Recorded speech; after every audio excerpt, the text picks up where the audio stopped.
नमस्कार दोस्तों। आज की वीडियो में हम कुछ ऐसी बातें करने वाले हैं जो शायद आप लोगों को पसंद ना आए। इसलिए मैं रिक्वेस्ट करता हूं कि अगर आप लोगों में सुनने या समझने की क्षमता है तभी आप इस वीडियो को देखना, अदरवाइज आप इस वीडियो को क्विट कर सकते हैं, क्योंकि ये बात है ही हमारी उत्तराखंड की संस्कृति से जुड़ी हुई बात है।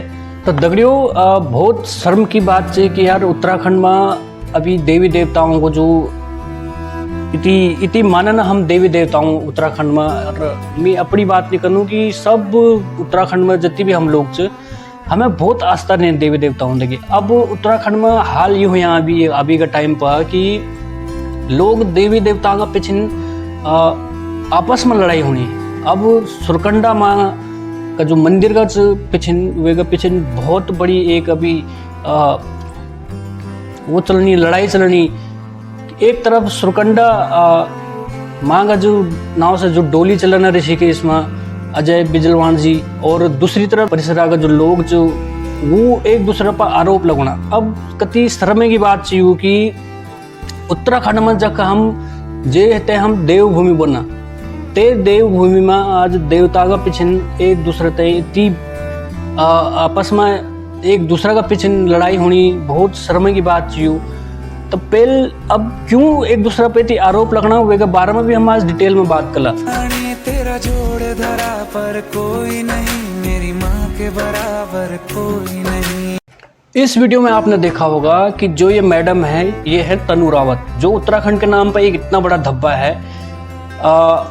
उत्तराखंड की संस्कृति को इन्होंने एक बहुत बड़ा ढाल बना के इस्तेमाल किया है। इसके बारे में हम कभी और दिन बात करेंगे, लेकिन अभी हम बात करेंगे इस डोली के बारे में। आपने देखा होगा कि लोग जूते पहन के इस डोली को नचा रहे हैं। उत्तराखंड में देवी देवताओं का बहुत मान सम्मान है, बहुत आस्थाएं हैं हमारी, लेकिन हमारी आस्थाओं के साथ अगर कोई ऐसे खिलवाड़ करेगा तो कोई भी बर्दाश्त नहीं करेगा।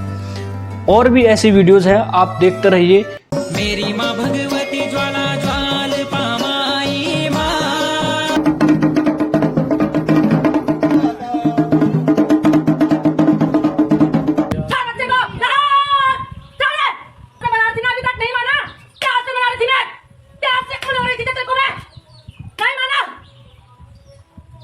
तो दोस्तों, इन वीडियो को देखने के बाद शायद हर किसी के मन में यही सवाल आएगा कि क्या मतलब जो हमारे उत्तराखंड की जो संस्कृति है, जो हमारे जो इतना हम आस्था रखते हैं अपने देवी देवताओं पे, क्या उसका एक मजाक नहीं बनाया जा रहा है इन सब वीडियो के पीछे? आपने कभी देखा हो कि कोई डोली किसी को ऐसे मारती है? मैं इस चीज़ पे विश्वास नहीं रखता हूँ। ये सरासर एक झूठ है, और इसी झूठ के चलते हुए जो सुरकंडा माँ के नाम से जो डोली चला रहे हैं अभी अजय बिजलवान जी, उनके ऊपर भी यही आरोप लग रहे हैं। तो ये एक बहुत बड़ा विषय है ये, और विषय क्यों इतना बड़ा है, क्यों उन पे इतने सारे आरोप लग रहे हैं, उसके बारे में भी हम अभी डिटेल में बात करने वाले हैं। दगड़ियों, एक सीधा सा सवाल जो मेरे दिमाग में अभी और हो सकता बहुत लोगों का दिमाग में ये सवाल हो कि ये सब वीडियो देखने बाद क्या हमारी ऊँवाई जो जनरेशन से या ऊँवाई पीढ़ी से अगर यही हाल हमारा उत्तराखंड में रोलो तो क्या वो ये चीज़ देवी देवताओं पर विश्वास कला? बहुत मुश्किल, क्योंकि अगर ना सामने पर अगर यूँ सब बात अगर चले ली तो वो लोग क्या सोचेंगे, वो उनका जो विश्वास है देवी देवताओं से वो उड़ जाएगा। तो जो सुरकंडा देवी की जो डोली चलाते हैं, उनके जो उपासक हैं अजय बिजलवान जी, उन पे काफ़ी सारे आरोप हैं, और मेरे भी बहुत सारे सवाल हैं उनको लेके। मैं ऐसा नहीं है कि मैं भगवान या देवी देवताओं पे विश्वास नहीं करता हूँ, मैं बहुत आस्था रखता हूँ इन सब चीज़ों पे। लेकिन जो चीज़ें उन्होंने काफ़ी पहले या कुछ एक पॉडकास्ट में उन्होंने कही थी, उन चीज़ों को लेके मेरे दिमाग में भी काफ़ी सारे सवाल हैं। अब जब उन्होंने इस डोली की जो स्थापना की वो आज से ठीक 5 साल पहले की, यानी कि जब ठीक कोविड का जो टाइम चल रहा था, हो सकता है इसीलिए लोगों के दिमाग में एक सवाल आ रहे हों कि उस टाइम पे आपके पास कुछ नहीं था, इसी वजह से आपने ये वाला काम स्टार्ट किया हो। ये भी एक वजह हो सकती है लोगों के दिमाग में। इन्होंने कहा था कि इन्होंने आर्मी इसलिए ज्वाइन नहीं की क्योंकि माता ने इनको मना किया था। माता ने इनको आर्मी ज्वाइन करने से मना किया और कहा कि आप इस काम को आगे बढ़ाइए।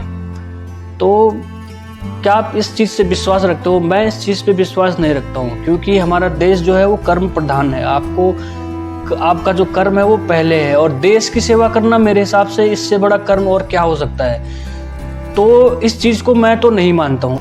इन्होंने एक और बात कही कि ये मृत व्यक्ति को भी जीवन दान दे सकते हैं। क्या ये पॉसिबल है?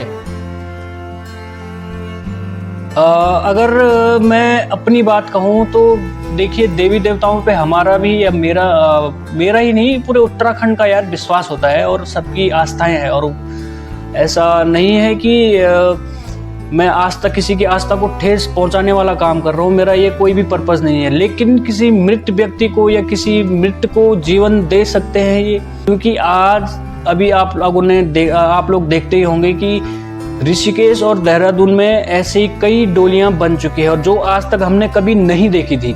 लेकिन अब धीरे धीरे अब कहीं माता की डोली बन रही है, कहीं किसकी डोली बन रही है, कहीं किसकी डोली बन रही है, और जगह जगह दरबार लगाए जा रहे हैं। क्या ये बात सही है? क्या ये होना चाहिए उत्तराखंड में?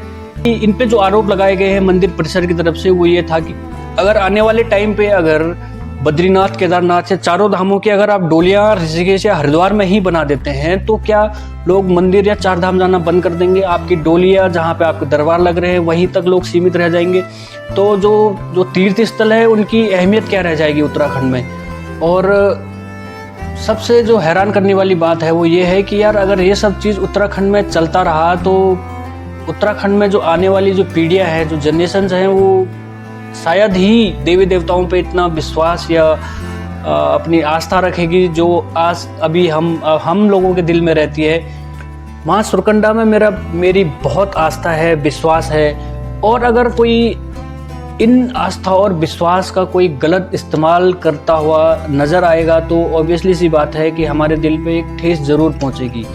अब चाहे भले लोग अब सुरकंडा माँ की डोली को लोग निशाना बना रहे हों या किसी को भी, क्योंकि देखिए आस्था के आड़ में कोई ना कोई तो खेल रहा है। अब चाहे वो मंदिर परिसर वाले हो झूठ बोल रहे हो या सुरकंडा माँ की डोली वाले, क्योंकि आस्था सबकी माँ पे बराबर है। और ऐसे उत्तराखंड में अब ऐसे और भी डोलियाँ स्टार्ट हो गई हैं बननी, जो कि बहुत ही यार दुखद है। ये सब चीज़ें अब पहले तो हमने आज तक कभी नहीं देखी थी, लेकिन ये अचानक से ये सब चीज़ें कैसे और कहाँ से आने लग गई है जो अभी तक हमने कभी नहीं देखी थी।